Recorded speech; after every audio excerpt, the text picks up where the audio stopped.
So we have yet another by-election coming up in the Bexley area, which is down south. I think it's in London somewhere, or just in sort of that greater London area-ish, where it falls. However, this will be, of course, the third such by-election we've had. Obviously, we had the Hartlepool by-election, which the Conservatives won. Then they were very swiftly followed by the Chesham and Amersham by-election, which, from all accounts, was meant to be an incredibly easy win for the Conservatives. It should have been theirs automatically. But we saw constant Conservative infighting between factions within the Conservative Party, openly fighting, and of course the Lib Dems won that seat.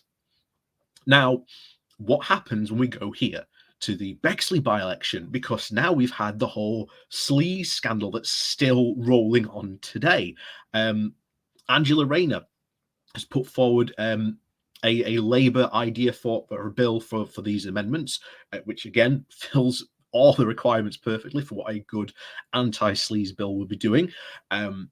Will it get through? Who knows? It probably won't, because the Conservatives will just not let it through, even when Boris Johnson gets to his turn, which will be an incredibly watered-down version of a anti-sleaze bill. Chances of it still passing are incredibly slim. But what is interesting is how much is this sleaze scandal going to hurt them in this by-election. We've already got, as we're going to get into today, reports from locals saying that yes, this does affect them. This affects them massively. And with everything else going on as well within the Conservative Party, not just that, obviously the sleaze scandal, the coronavirus stuff, Brexit, you name it, it's going to hurt them. How much? We will see. But let's just say Thursday could be very interesting day for Boris Johnson, because it's happening this week on Thursday. So watch out for that. So, but as always, before we do jump into this, please do remember to hit that like, share, and subscribe button. And of course, down below, there are links to my Patreon page, as well as a one-off donation link called Buy Me Coffee, where you can, well, buy me coffee. And as always, thank you very much to all those people who do support the channel that way. So let's see what this has to say about the by-election. Like I say, this comes from the Financial Times with the title, Sleaze Scandal Hits Tories Ahead of the Bexley By-Election. Residents in the London constituency of Old Bexley and Sidcup will have to take the polls on Thursday, in the first electoral test of the ruling Conservative Party following weeks of negative headlines over the sleaze allegations. The by-election, of course, triggered by the death of Conservative MP James Brokenshire, has prompted the arrival of dozens of senior Tories who have taken to the street to try and pitch their party's case to voters. Prime Minister Boris Johnson this month has faced very intense criticism after the revelations of several of the government's Tory backbenchers earned millions into additional incomes from their second jobs. This also has concerns around changes to the social care reforms and, of course, cuts back to the HS2 rail project. Although Labour has never won the constituency since its creation in 1983, Labour candidate Daniel Fels is hoping the growing scepticism over the government's national performance will be enough to persuade a very staunch Tory voters to abandon the party at a local level. Brokenshire, who died in October after suffering from lung cancer, had held the seat since 2010 and held a very prominent cabinet positions, including Northern Ireland Secretary under two prime ministers. James was the most amazing man and MP, and he was absolutely adored, and it is a huge loss to the community, said local resident Paula Dole. The 52-year-old told the Financial Times that many within the area have had huge loyalty toward Brokenshire due to his proactive engagement with voters. In the 2019 general election, the late MP gained almost 30,000 votes within the Tory stronghold, nearly 3 times that number obtained by his Labour challenger. But that loyalty did not necessarily extend to the Conservative Party as a whole, Dole warned. Boris Johnson should be nervous, she said. I don't think the Tories have such a firm stronghold here anymore. A YouGov poll from November 22nd showed that about 46% of Britons surveyed believe that Boris Johnson is doing badly as a prime minister.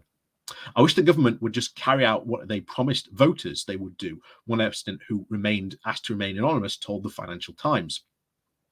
We are trying to get an awful lot of Conservative voters who are not happy, observed Simon Reynolds, the Lib Dem candidate for the constituency. We are also trying to find a lot of undecided on the doorsteps as well. Reynolds, who's had to work within the health sector for more than 20 years and has 2 children at the local state schools, is keen to act as a very strong voice for local families and in the most vulnerable residents as well. She added, "We do not have quite an elderly population in the constituency as well, and they are not happy with the government's takeaway of the triple lock. And I think some of the older Conservative voters are now thinking twice." The suburban constituency, located southeast of London, has been very historically represented by the Conservatives, including Sir Edward Heath, who served as Tory Prime Minister between 1970 and 1974. Of course, you can see it on the election map here. Of course, yet again, typically inner London, very much Labour, outer London, very much, well, again, when you get to the suburbs, Conservatives, except here, which again, the big sort of financial districts here, not surprising. Old Bexley and Sidcup maybe technically be in London geographically, but politically, it is a world away, Sir John Curtis, Professor of Politics at Strathclyde University, explained. This is an area which voted 63% to leave in the Brexit referendum.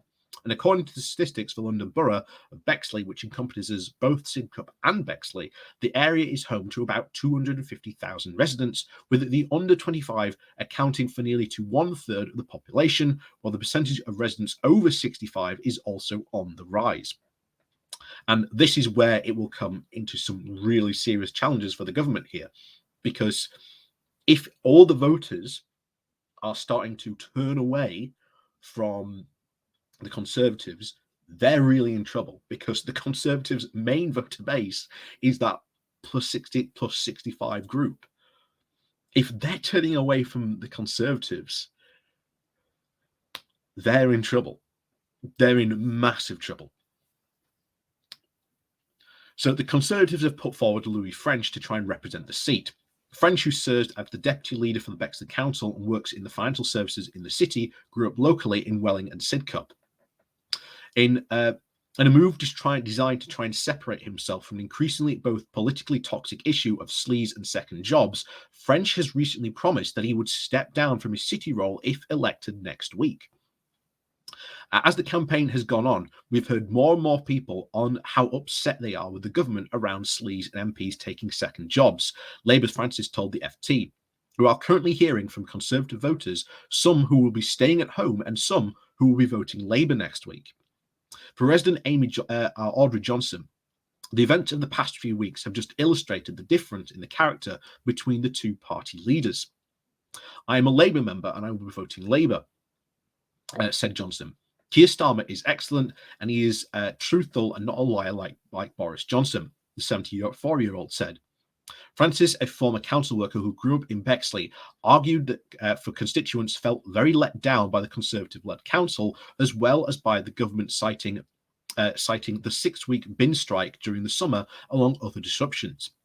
While no one knows what the outcome will ultimately be, a Tory hold will with a significant reduced majority would not be surprising, said Anthony Wells, director of YouGov of political and social polling. So that is what a lot of the experts are expecting.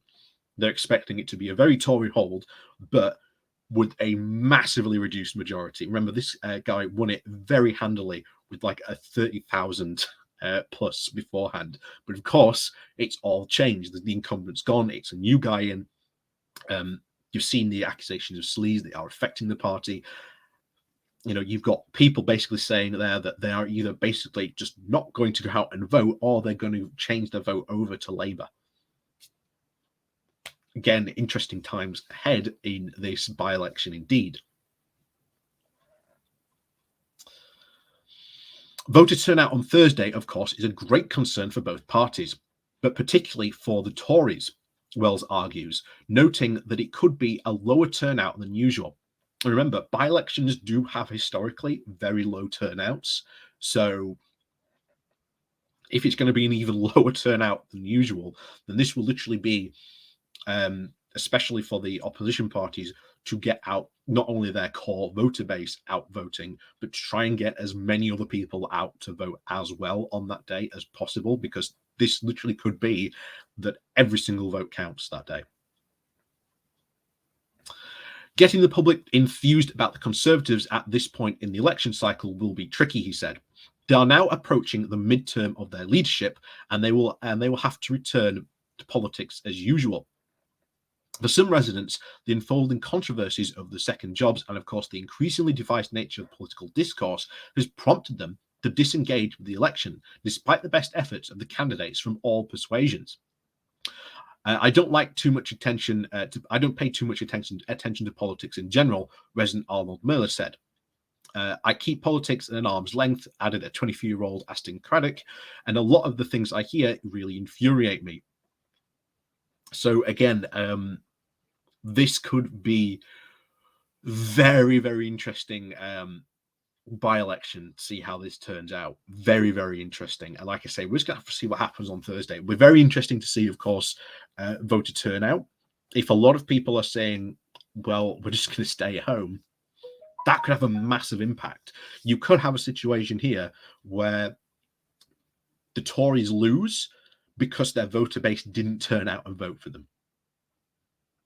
That could be a potential. But like I say, a lot of the experts here, as you heard here just a few moments ago, they are probably predicting that it will be probably a Tory hold, but with a massively reduced majority.